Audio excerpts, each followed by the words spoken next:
சொல்லு. இது இது ஆவா? இது ஆனா. இப்படி எப்படி போடுறது? இது யார் உனக்கு இப்படி சொல்லி கொடுத்தது? தோய். இது ஆனா. ஏய் நான் உனக்கு போட்டு கொடுத்தா இது இல்லையே. கடலே தொன்ன தாங்க. இல்லை நான் உனக்கு சொல்லி கொடுத்தா இப்படி இல்லையே. நான் எப்படி உனக்கு போட சொல்லி கொடுத்தேன் சொல்லு. இது கரெக்ட்டா இருக்கும். இது கரெக்ட்டா இல்ல. இது கரெக்ட்டா இருக்கும். இது கரெக்ட்டாவே இல்லடா. இது கரெக்ட்டா. ஏய் நான் போட்ட ஆ மாதிரி இருந்தா தானே நான் கரெக்ட் போட முடியும்.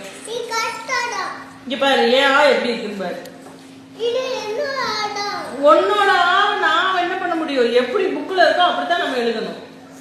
இது நன்னாடா இருக்கும். புக்ல ஆ இப்படி இருக்கு. நீ இப்படி போட்டீங்கன்னா அதை எழுத முடியுமா? இது நன்னாடா இருக்கும். எங்களுக்கு இப்படி